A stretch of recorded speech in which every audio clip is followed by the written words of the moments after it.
कक्षा 11 पहले पाठ के प्रश्नों के कुछ उत्तर हैं। इसमें कविता है कबीरदास जी की, तो इसमें एक काव्य है। प्रश्न आएगा जैसे निम्नलिखित में से किसी एक काव्यांश के आधार पर 3 प्रश्नों के उत्तर दीजिए। इस टाइप के प्रश्न आते हैं पेपर में। एक काव्यांश दिया होगा, कह रहा है कि हम तो एक एक करी जाना, दो ही कहे तीन ही को दोजख, जिन नहीं पहचाना। एक है पवन एक ही पानी, एक है ज्योति समाना। एक है खाक बड़े गड़े सब भाड़े, एक है कोहरा साना। जैसे बाड़ी काष्ठ की काटे अग्नि न काटे कोई, सब घटी अंतरी तुही व्यापक धरे स्वरूप सोई। माया देख के जगत लुभाना, काहरे निर्घबराना। निर्भय भया कछु नहीं व्यापक है दीवाना, कबीर दीवाना। तो इसमें प्रश्न आएगा जैसे कि कबीर के अनुसार ईश्वर के स्वरूप को स्पष्ट कीजिए। अब इस प्रश्न का उत्तर हो जाएगा, कबीर के अनुसार ईश्वर एक ही है, वही सभी प्राणियों और हवा पानी में व्याप्त है, उसी ने सबका निर्माण किया है। दूसरा प्रश्न आ जाएगा, दोजख में कौन लोग जाएंगे?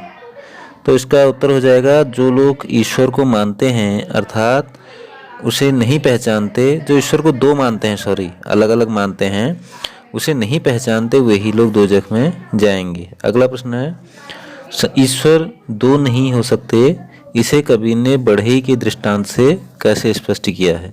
तो कबीरदास जी ने माना है कि ईश्वर दो नहीं हो सकते क्योंकि वह तो एक ही है और संसार की सभी वस्तुओं में समाया है।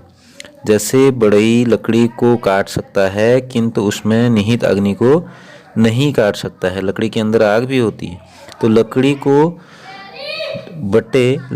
के बटे दोनों टुकड़ों में एक ही है। अग्नि तो लकड़ी के बटे दोनों टुकड़ों में एक ही है, उसमें कोई अंतर नहीं है। ठीक उसी प्रकार जो लोग ईश्वर को मानते हैं वे मूर्ख हैं, अर्थात जो लोग ईश्वर को दो मानते हैं, अलग अलग मानते हैं, वे मूर्ख हैं। ये कबीरदास जी ने स्पष्ट किया है कि लकड़ी के अंदर ही अग्नि निवास करती है, अर्थात लकड़ी को और आग को अलग अलग नहीं कर सकते।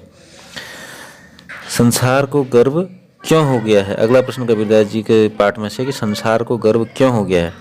तो संसार को ईश्वर की माया से गर्व या घमंड हो गया है। दूसरा प्रश्न इसका कि काव्यांश के सौंदर्य बोध पर आधारित प्रश्न, जैसे काव्यांश आ जाएगा उसमें से आपके प्रश्न छांटने को आएंगे। जैसे हिंदू कहे मोहि राम प्यारा, तुर्क कह रही माना, आपस में दो लड़ मोए, मर्म काहू न जाना। घर घर मंत्र देद फिरत हैं, महिमा के अभिमाना। गुरु के सहित शिष्य सब बूढ़े, अंतकाल पछताना। कहे कबीर सुनो हो संतो, ई सब मर्म भुलाना। केतिक कहो कहाँ नहीं माने, सहज सहज समाना। तो काव्यांश में इस पद्यांश का भाव पक्ष स्पष्ट करना है। तो इसमें क्या लिखोगे?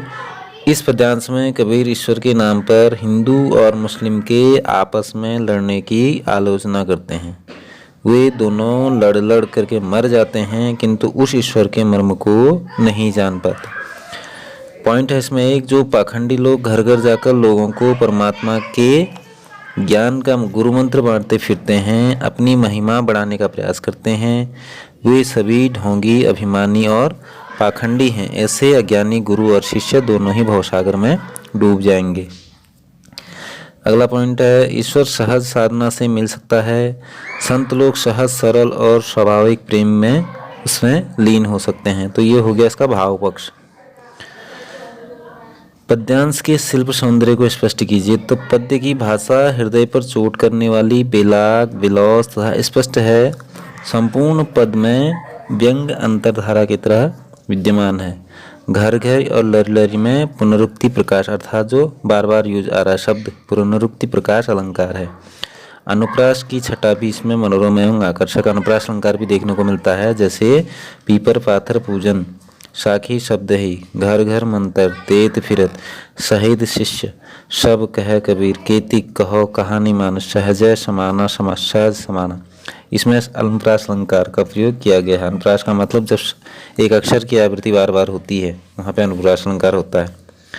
आरा अक्षर बार बार जैसे इसमें नहीं है। सहजय सहज समाना, एक 100 अक्षर है, 3 बार प्रयोग में आया है। अगला प्रश्न इसमें से कि कह रहा है कि कबीर ने अपने को दीवाना क्यों कहा है? कबीर ने स्वयं को दीवाना इसलिए कहा है क्योंकि जब से उन्हें अपने अंतर में छिपे हुए परमात्मा का साक्षात्कार हुआ है, तब से वे सांसारिक भोग, उपभोग, लाभ, हानि, राग, द्वेष सबसे परे हो गए हैं। वे परमात्मा के सच्चे साधक बनकर बस उन्हीं के होकर रह गए हैं। दूसरा प्रश्न है, कबीर ने नियम और धर्म का पालन करने वाले लोगों की किन कमियों की ओर संकेत किया है? तो कबीर ने नियम और धर्म का पालन करने वाले लोगों की मुख्य कमी यह मानी है कि वे परमात्म तत्व से भी अब भी अनभिज्ञ हैं। वे सच्चे ज्ञान से रिक्त हैं। उन्हें संसार की परम सत्ता के अस्तित्व की सच्ची पहचान नहीं है। कबीर ने ऐसा क्यों कहा है कि संसार बौरा गया है? तो कबीर के अनुसार संसार बौरा गया है। संसार के लोग सच पर विश्वास नहीं करते, पर झूठे और मूर्खतापूर्ण ढंगों पर जान छिड़कते हैं। यहाँ लोग परमात्मा को जानने का प्रयत्न नहीं करते, परंतु व्रत, नियम, संयम, स्नान, ध्यान आदि का पालन करने में उम्र गंवा देते हैं। कुरान पढ़ना, समाधि लगाना, पीपल पत्थर पूजना, तीर्थ इत्यादि करना, टोपी, माला, तिलक, छापा तिलक आदि का अनुगमन करना इसे रुचिकर लगता है। वह साखी शब्द गाने, शिष्य बनाने, हिंदू मुसलमान के भेदभाव को महत्व देने जैसी बातों का तो दीवाना बना फिरता है, किंतु दुख की बात है कि सच्चे परमात्मा को वह नहीं जानता। तो कबीर की दृष्टि में यह सब पागलपन है, क्योंकि कबीरदास जो हैं निर्गुण ब्रह्म के उपासक हैं। वह भगवान का स्वरूप जो है निराकार मानते हैं, इसलिए इन चीज़ों का गलत बताते हैं। अगला प्रश्न है, अज्ञानी गुरुओं की शरण में जाने पर शिष्यों की क्या गति होती है? ज्ञानी गुरुओं की शरण में जाने पर शिष्य भी डूब जाते हैं और उन्हें सच्चा ज्ञान गुरु से प्राप्त नहीं हो पाता, इसलिए उन्हें अंत में पछताना पड़ता है। कबीर के शब्दों में देखिए कि गुरु के सहित शिष्य सब बूढ़े, अंत काल पछताना, अर्थात अंत में सबको पछताना पड़ता है। कबीर ने अपने पद संतो देखा जग बौराना में किन किन पाखंडों का वर्णन किया है? उत्तर है इसका, कबीर ने इस पद में निम्नलिखित पाखंडों का उल्लेख किया है, जैसे प्रातः स्नान, धर्म कर्म, पत्थर पूजना, आसन मारकर साधना करना, पीपल की पूजा करना, तीर्थ करना, व्रत रखना, माला फेरना, तो इत्यादि इन सब चीज़ों का कबीर ने खंडन किया है। कुरान पढ़ना और धार्मिक पुस्तकें पढ़ना इत्यादि का कबीर ने खंडन किया है। क्यों? क्योंकि कबीरदास जो थे एक निर्गुण और निराकार ब्रह्म के उपासक थे, इसलिए इन चीज़ों के बारे में मना करते हैं। कबीर ने जगत को पागल क्यों कहा है? कबीर ने जगत को पागल इसलिए कहा है क्योंकि वह सच की अपेक्षा ढोंग झूठ पर अधिक विश्वास करता है। वह व्रत, नियम, उपवास करने वाले ढोंगियों पर विश्वास करता है और सच्चे परमात्मा को भूला रहता है। परम तत्व के सत्य का उसे ज्ञान नहीं होता। कबीर की दृष्टि में वे कौन लोग हैं जिन्हें आत्मज्ञान नहीं है? तो कबीर की दृष्टि में वही लोग हैं आत्मज्ञान जिन्हें नहीं है, जो ऊंच नीच, जाति पाति और धार्मिक पाखंडों में रमे रहते हैं, उन्हें आत्मज्ञान नहीं हो पाता। और जो लोग हिंदू मुसलमान के नाम पर आपस में लड़ते झगड़ते रहते हैं और पाखंड रचते हैं।